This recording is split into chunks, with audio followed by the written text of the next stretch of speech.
Hello, I am Mukesh Yadav Madhav. Sanju കളിച്ചില്ലെങ്കിൽ ചെന്നൈ ജയിക്കത്തില്ല എന്ന അവസ്ഥയിലേക്കാണ് ഇപ്പോൾ ചെന്നൈയുടെ ഗതി വന്നിരിക്കുന്നത്. ഒരുപക്ഷെ അവിടെയൊക്കെ ഒന്ന് ചിന്തിച്ചു നോക്കിയാൽ തന്നെ മനസ്സിലാവും എന്താണ് ചെന്നൈയുടെ പ്രോബ്ലം.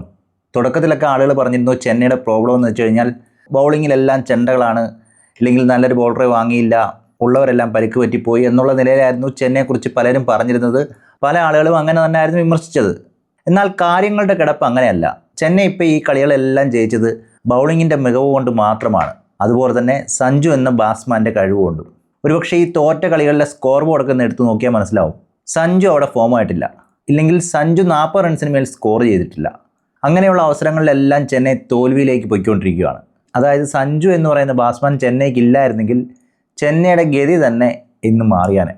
പക്ഷെ ആരും അതിനെക്കുറിച്ച് പറയുന്നില്ല എന്നുള്ളതാണ് എടുത്തു പറയേണ്ടത്. കാരണം ചെന്നൈ ജയിക്കുന്ന കളിയിലെല്ലാം സഞ്ജു ഉടനീളം ബാറ്റ് ചെയ്യുന്നുണ്ട്. അതിൽ 3 ഇന്നിങ്സ് മാത്രം എടുത്ത് നോക്കിയാൽ മതി, 20 ഓവറും സഞ്ജു ബാറ്റ് ചെയ്തു. അതായത് ആ സമയത്ത് ബാറ്റിങ്ങിൽ ഒരു പ്രോബ്ലവും തോന്നത്തില്ല. അവിടെയാണ് ശ്രദ്ധിക്കേണ്ടത്. സഞ്ജു ഒന്ന് നേരത്തെ ഔട്ടാവുകയാണെങ്കിൽ ചെന്നൈയുടെ ഗതി എന്താവും? അതൊന്നും പറയാനില്ല, തോൽവിയിലേക്ക് തന്നെ പോകും. ഒരുപക്ഷെ സീസണിൻ്റെ ആദ്യത്തെ 3 മത്സരം അത് പോയിന്റ് നിലയിൽ ചെന്നൈ പിന്നോട്ട് അടിച്ചു എന്ന് തന്നെ പറയണം. ആദ്യത്തെ 3 കളിയും തോറ്റതുകൊണ്ട് തന്നെ ചെന്നൈ പോയിന്റ് ടേബിളിൽ ഏറ്റവും അവസാനമായി. പിന്നീട് അങ്ങോട്ട് കരകയറുന്നത് തന്നെ സഞ്ജുവിൻ്റെ സെഞ്ചുറി കൊണ്ടാണ്. സഞ്ജു തുടർച്ചയായിട്ട് സെഞ്ചുറി അടിക്കുന്നു, 48 റൺ എടുക്കുന്നു, അങ്ങനെ ഒരു 6 പോയിന്റ് ലഭിക്കുന്നു. വീണ്ടും സഞ്ജു 2 കളിയിൽ റൺ എടുക്കാതിരിക്കുന്നു, ചെന്നൈ തോൽവിയിലേക്ക് പോകുന്നു. ഇതാണ് നടന്നുകൊണ്ടിരിക്കുന്നത്. അതായത് ചുരുക്കം പറഞ്ഞു കഴിഞ്ഞാൽ സഞ്ജു ഒഴിച്ച് ഒരു ബാറ്റ്സ്മാനും നല്ല രീതിയിൽ കളിക്കുന്നില്ല എന്നുള്ളതാണ് എടുത്തു പറയേണ്ടത്. അവിടെ വേണമെങ്കിൽ പലരും പല കാരണങ്ങളും പറയാം. ആയുഷ് മാത്രമേ നല്ല രീതിയിൽ കളിക്കുന്നുണ്ടായിരുന്നല്ലോ, ആയുഷ് മാത്രമേ നല്ല ഫോമിലായിരുന്നല്ലോ, അദ്ദേഹത്തിന് പരിക്ക് പറ്റിയത് കൊണ്ടല്ലേ ഇങ്ങനെയൊക്കെ സംഭവിച്ചത് എന്നൊക്കെ പറയാം. അവിടേക്കാണൊന്ന് ചിന്തിക്കേണ്ടത്. ഒരാളൊരു പരിക്ക് പറ്റി പോയി കഴിഞ്ഞാലും വേറൊരു ബാറ്റ്സ്മാനെ എടുക്കാൻ ചെന്നൈക്കില്ല എന്നുള്ള ഒരവസ്ഥ. അതായത് നല്ല രീതിയിൽ ലോങ് പാർട്ണർഷിപ്പുമായിട്ട് മുന്നോട്ട് കൊണ്ടുപോകാൻ പറ്റുന്ന ഒരു കളിക്കാരൻ അത് ചെന്നൈക്കില്ല. അത് നടക്കാത്തിടത്തോളം കാലം സഞ്ജു ഔട്ടായി കഴിഞ്ഞാൽ ഇത് തന്നെ ആയിരിക്കും CSKയുടെ വിധി. സഞ്ജു ഔട്ടായി കഴിഞ്ഞാൽ ചെന്നൈ തോൽവിയിലേക്ക് പോകും എന്നുള്ളത് ഉറപ്പായ കാര്യമാണ്. അവിടെ വേണമെങ്കിൽ ചിലവർ വാദിക്കാം, ഗെയ്ക്വാദും കാർത്തികും ഒക്കെ നല്ലതായിട്ട് കളിക്കുന്നില്ലേ, അവർ കഴിഞ്ഞ 2 കളിയിൽ നല്ലതായിട്ട് കളിച്ചില്ലേ എന്നൊക്കെ. അവിടെയൊക്കെ നിങ്ങൾ നോക്കണം, എത്ര റണ്ണ് വേണമായിരുന്നു, അതും അവർ ഏത് ഫോർമാറ്റിലാണ് കളിച്ചുകൊണ്ടിരുന്നത്. 1 ഡേ എന്ന് വേണമെങ്കിൽ പറയാം. ആ ഫോർമാറ്റിൽ എങ്ങനെ കളിക്കണം എന്നുള്ള രീതിയിലായിരുന്നു അവർ ആ ഇന്നിങ്സ് കളിച്ചുകൊണ്ടിരുന്നത്. അവിടെയൊക്കെ ബൗളർമാർ നല്ല രീതിയിൽ പന്തെറിഞ്ഞ് കുറച്ച് റൺസ് മാത്രം കൊടുത്ത് എതിർ ടീമിൻ്റെ ബൗളർമാരെ സമ്മർദ്ദത്തിലാക്കിയത് കൊണ്ട് തന്നെയാണ് ഇവർക്കിങ്ങനെ 1 ഡേ ശൈലിയിൽ കളിക്കാൻ കഴിഞ്ഞത്. അങ്ങനെയാണ് 2-3 കളിയിൽ ഗെയ്ക്വാദും കാർത്തികും ഒക്കെ അത്ര റൺ എടുത്തതും കളി മുന്നോട്ട് കൊണ്ടുപോയതും. അല്ലാത്ത പക്ഷം 200 മേൽ സ്കോർ ഉണ്ടായിരുന്നെങ്കിൽ ഈ ഗെയ്ക്വാദും കാർത്തികും ഒക്കെ അങ്ങനെ കളിച്ചു കഴിഞ്ഞാൽ തോൽവി ഉറപ്പാണ്. അവിടെ അവരുടെയൊക്കെ സ്ട്രൈക്ക് റേറ്റ് നിങ്ങളെടുത്ത് നോക്കിയാൽ തന്നെ മനസ്സിലാവും എത്രമാത്രം ലോയാണെന്ന്. ഒരുപക്ഷെ അവിടെയൊക്കെ പറയാം ബ്രേവിസ് ഉണ്ട്, ദുബെ ഉണ്ട്, ഓവർട്ടൺ ഉണ്ട് എന്നൊക്കെ പറയാം. പക്ഷേ ഇവരൊക്കെ നല്ലൊരു ഇന്നിങ്സ് കളിച്ചോ എന്ന് ചോദിച്ചു കഴിഞ്ഞാൽ ഇതുവരെ അവരൊന്നും നല്ലൊരു ഇന്നിങ്സ് കളിച്ചായിട്ട് കണ്ടിട്ട് പോലും ഇല്ല. അവിടെയൊക്കെ ഏറ്റവും എടുത്ത് പറയേണ്ടത് ഇന്ത്യയുടെ മധ്യതര ബാറ്റ്സ്മാനായ ദുബെ ഇന്ത്യയിൽ കളിക്കുമ്പോൾ നല്ല രീതിയിൽ തന്നെയാണ് കളിച്ചുകൊണ്ടിരുന്നതും. അതും വേൾഡ് കപ്പിൽ നല്ല ഫോമിൽ നിന്നൊരു ബാറ്റ്സ്മാനാണ്. ഇപ്പോൾ ചെന്നൈ വന്ന് കളിക്കാൻ തുടങ്ങിയപ്പോൾ ഏറ്റവും മോശം പെർഫോമൻസ് ആണ് ദുബെയുടേത്. ഏറ്റവും എടുത്തു പറയേണ്ടത് ദുബെയുടെ ഫീൽഡിംഗ് ആണ്. ദുബെ ഫീൽഡിങ്ങിന് ഇറങ്ങുകയാണെങ്കിൽ ക്യാച്ച് കളയുമെന്നുള്ളത് എടുത്തു പറയേണ്ട ഒരു കാര്യമാണ്. എത്ര ക്യാച്ചാണ് ദുബെ കളഞ്ഞിരിക്കുന്നത്. അങ്ങനെയുള്ളപ്പോൾ ദുബെ ഒരിക്കലും ഫീൽഡിങ്ങിന് ഇറക്കാതിരിക്കുക എന്നുള്ളതാണ് ഏറ്റവും നല്ല കാര്യം. ഒരുപക്ഷെ അവിടെയൊക്കെ നല്ലത് ഇമ്പാക്ട് പ്ലെയർ ആയിട്ട് ഇറക്കുന്നതായിരിക്കും നല്ലത്. കാരണം ബാറ്റിങ്ങിൽ മാത്രമേ ദുബെ പ്രതീക്ഷിക്കുന്നുള്ളൂ. എന്നാൽ ദുബെ ഈ ബാറ്റിങ്ങിലിട്ട് ഫോമായിട്ടും ഇല്ല എന്നുള്ളതാണ് എടുത്തു പറയേണ്ടത്. നേരെ മറിച്ച് ഓവർട്ടൻ്റെ കേസ് എടുക്കുകയാണെങ്കിൽ ഓവർട്ടൺ അത്യാവശ്യം അടിച്ച് കളിക്കുന്നുണ്ട്, അതുപോലെ തന്നെ നല്ലതായിട്ട് ബോൾ ചെയ്യുന്നുണ്ട്, നല്ല രീതിയിൽ ഫീൽഡ് ചെയ്യുന്നുണ്ട്. ഓവർട്ടൺ എപ്പോഴും ടീമിന് യോജിച്ച രീതിയിൽ തന്നെയാണ് കളിക്കുന്നത്, നല്ലൊരു ഓൾറൗണ്ടറാണ്. പക്ഷേ അത് ഒഴിച്ചു കഴിഞ്ഞാൽ ചെന്നൈയുടെ ബാറ്റിംഗ് നിര സഞ്ജു ഔട്ടായി കഴിഞ്ഞാൽ തരിപ്പണമാവും എന്നുള്ളത് ഉറപ്പായ കാര്യമാണ്. അവിടെയൊക്കെ സഞ്ജുവിനൊപ്പം സഹായമായി നിൽക്കുന്നത് ബൗളേഴ്സ് മാത്രമാണ് എന്ന് തന്നെ പറയണം. ഒരുപക്ഷെ ഈ വിജയത്തിലെല്ലാം പകുതി റോൾ വഹിച്ചത് ചെന്നൈയുടെ ബൗളിംഗ് നിര തന്നെയാണ്. അവരത്ര വലിയ താരങ്ങളൊന്നും അല്ലെങ്കിലും നല്ല രീതിയിൽ പന്തെറിയുന്നവരാണ് ചെന്നൈയുടെ ബൗളേഴ്സ്.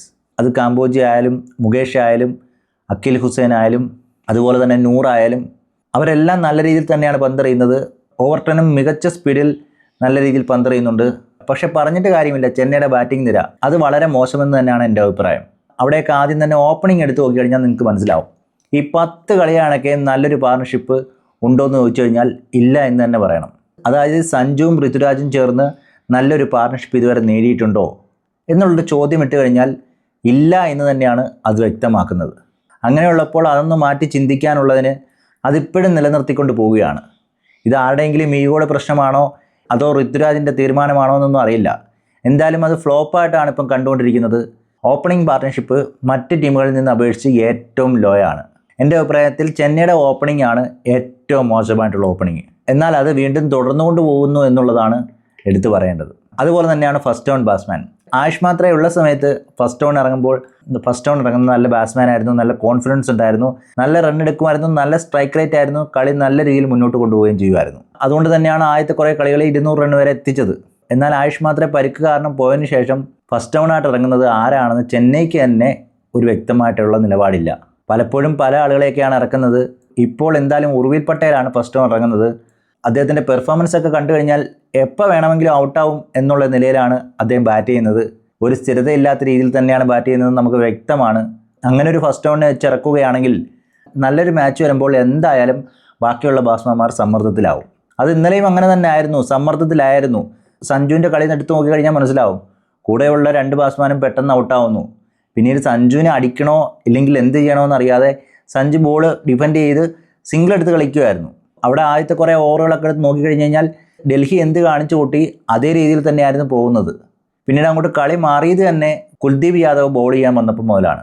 ആ ഒരു ഓവറിൽ 2 6ഉം 1 4ഉം അടിച്ചപ്പോൾ മാത്രമാണ് റൺ റേറ്റ് ഒന്ന് കൂടിയത്. അല്ലെങ്കിൽ അതേ രീതിയിൽ തന്നെ പോയിക്കൊണ്ടിരുന്നേനെ. അവിടെയൊക്കെ അത്ര മനോഹരമായിട്ടാണ് സഞ്ജു ബാറ്റ് ചെയ്തത്. അവിടെയൊക്കെ സഞ്ജു ചിന്തിച്ചതും അത് തന്നെ ആയിരിക്കണം. ഞാൻ ഔട്ടായി കഴിഞ്ഞാൽ ഇനി ആരുമില്ല എന്നുള്ള വിചാരം സഞ്ജുവിനുണ്ടായി. കാരണം കഴിഞ്ഞ 10 കളികളും എടുത്തു നോക്കിക്കഴിഞ്ഞാൽ മനസ്സിലാവും. ഒരു പാർട്ണർഷിപ്പും ആരും ഉണ്ടാക്കുന്നില്ല. വരുന്നു, 10 ബാൾ നിൽക്കുന്നു, അടിക്കുന്നു, പോകുന്നു, 16 റൺ എടുക്കുന്നു. അതുമാത്രമാണ് ബാക്കിയുള്ളവരുടെ സംഭാവന. നേരെ മറിച്ച് മറ്റേത് ടീമിൻ്റെ ഫസ്റ്റ് ഡൗൺ ബാറ്റ്സ്മാൻ ആയാലും സെക്കൻഡ് ഡൗൺ ബാറ്റ്സ്മാൻ ആയാലും നല്ല രീതിയിലാണ് കളിച്ചുകൊണ്ടിരിക്കുന്നത്. ഇവിടെയൊക്കെ ചെന്നൈയുടെ ബാറ്റിംഗ് ഫ്ലോപ്പാണ് എന്ന് തന്നെയാണ് പറയേണ്ടത്. ഇല്ലെങ്കിൽ ചെന്നൈ ഇത്ര കളിയിൽ തോക്കത്തില്ലായിരുന്നു. അവിടെയൊക്കെ നിങ്ങൾ ചിന്തിക്കേണ്ടത് 4 കളി, അതായത് 4 കളിയിൽ നല്ല രീതിയിൽ ബാറ്റ് ചെയ്ത് ഉയർന്ന സ്കോർ അടിച്ച് അതും 2 സെഞ്ചുറിയും ഒരു 90-നടുത്ത റണ്ണും അതുപോലെ തന്നെ 48 റണ്ണും ചേർന്ന് സഞ്ജു 4 ഇന്നിങ്സിലും ടോപ്പായിട്ട് നിന്നുകൊണ്ടാണ് 4 വിജയങ്ങൾ സ്വന്തമാക്കിയത്. അങ്ങനെ നോക്കുകയാണെങ്കിൽ 8 പോയിന്റ് സഞ്ജുവിൻ്റെ വകയായിട്ട് നേടിക്കൊടുത്തു. എന്നാൽ അതേ ഒരു രീതിയിൽ നീണ്ട ഇന്നിങ്സ് കളിച്ച് ടീമിനെ മുന്നോട്ട് നയിക്കാൻ വേറൊരാൾ ഉണ്ടായിരുന്നെങ്കിൽ ഒരു 2 വിജയം കൂടി ചെന്നൈക്ക് ഈസിയായിട്ട് നേടാൻ കഴിയുമായിരുന്നു. പക്ഷേ അങ്ങനൊരു ബാറ്റ്സ്മാൻ ഇല്ലാത്തത് കൊണ്ട് തന്നെയാണ് ചെന്നൈക്ക് ഇന്ന് ഈ ഗതി വന്നത്. മറ്റ് ടീമുകളെയൊക്കെ നിങ്ങളൊന്ന് നോക്കിക്കഴിഞ്ഞാൽ മനസ്സിലാവും അവിടെയൊക്കെ എങ്ങനെയാണ് ബാറ്റിംഗ് മുന്നോട്ട് കൊണ്ടുപോകുന്നതെന്ന്. അവിടെയൊക്കെ ഒരു ബാറ്റ്സ്മാൻ മാത്രമാണോ ടീമിനെ മുന്നോട്ട് കൊണ്ടുപോകുന്നതും വിജയത്തിലേക്ക് കൊണ്ടുപോകുന്നതൊക്കെ എന്ന് വീക്ഷിച്ചാൽ മാത്രം മതി, നമുക്കത് മനസ്സിലാവും അവിടെയൊന്നും അങ്ങനെയല്ല എന്ന്. ഒരാൾ ഔട്ടാവുകയാണെങ്കിൽ അടുത്ത ആൾ ബാറ്റ് ചെയ്യും, നല്ല റണ്ണടിക്കും, ടീമിനെ മുന്നോട്ട് കൊണ്ടുപോകും, വിജയത്തിലെത്തിക്കും. ഇവിടെ ചെന്നൈയുടെ ബാറ്റ്സ്മാൻമാരെ എടുത്തു നോക്കിക്കഴിഞ്ഞാൽ നല്ല സ്ട്രൈക്ക് റേറ്റിൽ നല്ലൊരു കൂറ്റൻ പാർട്ണർഷിപ്പ് ഇല്ലെങ്കിൽ നല്ലൊരു ഹൈ സ്കോർ എടുത്ത ഒരു ബാറ്റ്സ്മാനും ഇല്ല. സഞ്ജു ഒഴിച്ച് വേറൊരു ബാറ്റ്സ്മാനും ഇല്ല. അതാണ് ഇപ്പോഴത്തെ ചെന്നൈയുടെ അവസ്ഥ. എനിക്ക് തോന്നുന്നു ഓപ്പണിങ്ങിൽ ആ പോരായ്മ മാറ്റാൻ ഋതുരാജ് ഫസ്റ്റ് ഡൗൺ ഇറങ്ങി കളിക്കുന്നതായിരിക്കും നല്ലതെന്നാണ് തോന്നുന്നത്. അങ്ങനെയെങ്കിലും ഒരു വിക്കറ്റ് പോയാൽ തന്നെ ക്യാപ്റ്റനായ ഗെയ്ക്വാദിന് കളി നിയന്ത്രിച്ചു കൊണ്ടുപോകാൻ കഴിയും. അല്ലാത്ത പക്ഷം ആദ്യത്തെ വിക്കറ്റ് പോവും, പിന്നീട് വന്ന ഉർവിൽ പട്ടേൽ പോവും, അത് കഴിഞ്ഞ് പിന്നീട് ഇറങ്ങുന്ന ബാറ്റ്സ്മാൻ സമ്മർദ്ദത്തിലാവുകയും ചെയ്യും. അവിടെയൊക്കെ ഏറ്റവും കൂടുതൽ സമ്മർദ്ദത്തിലാവുന്നത് സഞ്ജു തന്നെയാണ്. സഞ്ജുവിന് ഉയർന്ന സ്ട്രൈക്ക് റേറ്റിൽ കളിക്കാൻ കഴിയാത്ത അവസ്ഥ ഉണ്ടാക്കുന്നത് ചെന്നൈയിലെ മറ്റ് ബാറ്റ്സ്മാൻമാരാണ്. ഇതേസമയം ഇന്ത്യൻ ടീമിലാണ് സഞ്ജു കളിക്കുന്നതെങ്കിൽ സഞ്ജുവിന് അങ്ങനെ ഒരു ചിന്ത പോലും ഇല്ല. സഞ്ജു എല്ലാ ബോളും നല്ല രീതിയിൽ അറ്റാക്ക് ചെയ്തായിരിക്കും കളിക്കുന്നത്.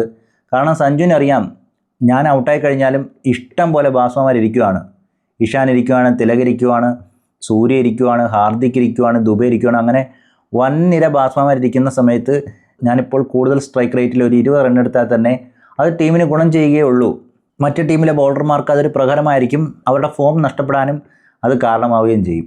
കാരണം നല്ല രീതിയിൽ പന്തെറിഞ്ഞുകൊണ്ടിരിക്കുന്ന ഒരു ബൗളറെ തളർത്തുമ്പോൾ അദ്ദേഹത്തിൻ്റെ കോൺഫിഡൻസ് കുറയാൻ അവിടെ കാരണമാവും. അങ്ങനെയുള്ളപ്പോൾ തുടർന്ന് വരുന്ന ബാറ്റ്സ്മാൻമാർക്ക് അത് യൂസ് ചെയ്യാൻ കഴിയും. എന്നാൽ ചെന്നൈയുടെ കാര്യം എടുത്തു നോക്കിക്കഴിഞ്ഞാൽ സഞ്ജുവിന് നല്ല രീതിയിലൊന്ന് 6 അടിക്കാൻ പോലും ഉള്ള കോൺഫിഡൻസ് കിട്ടുന്നില്ല. ഓപ്പണിങ്ങിൽ വരുന്ന ഗെയ്ക്വാദ് തന്നെ ആദ്യമേ അങ്ങ് വയ്ക്കോളും. അതും ലോ സ്ട്രൈക്ക് റേറ്റിൽ പോകുന്നതുകൊണ്ട് തന്നെ എപ്പോഴും സ്ട്രൈക്ക് റേറ്റ് കുറവ് എന്നുള്ള സമ്മർദ്ദം അവിടെ ഉണ്ടാവും. അത് ഈ സഞ്ജു സെഞ്ചുറി അടിച്ച എല്ലാ കളിയിലും നമ്മൾ കണ്ടതാണ്. സഞ്ജു വളരെ പക്വതയോടെ 6കൾക്ക് ശ്രമിക്കാതെ 4കൾ അടിച്ച് മുന്നോട്ട് പോവുകയാണ് ചെയ്യുന്നത്. പലപ്പോഴും നമ്മൾ കണ്ടതാണ്, വേൾഡ് കപ്പിൽ ഏറ്റവും കൂടുതൽ 6 അടിച്ച വ്യക്തിയാണ് സഞ്ജു. ആ സഞ്ജുവിന് എന്തുകൊണ്ട് CSKയിൽ വരുമ്പോൾ കൂടുതൽ 6 അടിക്കാൻ കഴിയുന്നില്ല? അതിനൊരു കാരണമെന്ന് വെച്ച് കഴിഞ്ഞാൽ ചെന്നൈയുടെ ബാറ്റ്സ്മാൻമാർ തന്നെയാണ്. അല്ലാത്ത പക്ഷം ഈ ഒരു ഫോർമേഷൻ എന്തൊക്കെയോ മാറ്റങ്ങൾ വരുത്തേണ്ടത് അത്യാവശ്യം തന്നെയാണ്. ഓപ്പണിംഗ് കൂട്ടുകെട്ട് മാറ്റണം, ഫസ്റ്റ് ഡൗൺ നല്ലൊരു ബാറ്റ്സ്മാൻ വരണം. അങ്ങനെയുള്ള 2 കാര്യമെങ്കിലും ചെയ്തില്ലെങ്കിൽ ഇനി അങ്ങോട്ട് വരുന്ന കളികളിൽ ചിലപ്പം വലിയ തോൽവി വാങ്ങേണ്ടി വരും. അതുകൊണ്ട് തന്നെ ഇനിയും ചെന്നൈക്ക് ഇങ്ങനത്തെ അവസ്ഥ വരാതിരിക്കാൻ ഓപ്പണിംഗ് കൂട്ടുകെട്ട് മാറ്റുകയോ അതുപോലെ ഫസ്റ്റ് ഡൗൺ ആയിട്ട് നല്ല രീതിയിൽ നല്ല പാർട്ണർഷിപ്പുമായിട്ട് മുന്നോട്ട് കൊണ്ടുപോകാൻ കഴിയുന്ന ഒരു ബാറ്റ്സ്മാനെ ഇട്ടില്ലെങ്കിൽ ചെന്നൈക്ക് വലിയ കൂറ്റൻ സ്കോറൊന്നും ചേസ് ചെയ്തെടുക്കാൻ കഴിയുമെന്ന് എനിക്ക് തോന്നുന്നില്ല. ഒരുപക്ഷെ സഞ്ജു അവസാനം വരെ നിൽക്കുകയാണെങ്കിൽ ഏത് സ്കോറും ചേസ് ചെയ്യാമെന്നുള്ളൊരു ആത്മവിശ്വാസം എല്ലാവർക്കും കാണും. പക്ഷേ സഞ്ജു ഒരു മനുഷ്യനാണ്, സഞ്ജുവിനും അബദ്ധങ്ങൾ പറ്റും എന്നുള്ള കാര്യം ഓർക്കേണ്ടതുണ്ട്. എന്തായാലും ചെന്നൈക്ക് ക്വാളിഫൈ ആകാൻ നല്ല ചാൻസാണുള്ളത്. പക്ഷേ എടുത്തു പറയണമല്ലോ, ഒരു ടീമിനെയും കുറച്ച് കാണാൻ കഴിയില്ല. ഏത് ടീമിനെ വേണമെങ്കിലും ആർക്കും തോൽപ്പിക്കാം എന്നുള്ള അവസ്ഥയാണ് IPL ഉള്ളത്. അതുകൊണ്ട് തന്നെ ഈ പോയിന്റ് നിലയൊക്കെ മാറാൻ നല്ല ചാൻസാണുള്ളത്. കാത്തിരിക്കാം. സഞ്ജുവിൻ്റെ കയ്യിൽ നിന്ന് ഇനിയും നല്ല ഇന്നിങ്സുകൾ വരട്ടെ. ചെന്നൈയുടെ ബാറ്റിംഗ് നിര ശക്തമായിട്ട് തിരിച്ചു വരട്ടെ. ഈ വീഡിയോ അവിടെ നിർത്തുന്നു. അടുത്ത വീഡിയോയുമായി കാണുന്നവരേക്കും ഓക്കെ ബൈ, സീ യു.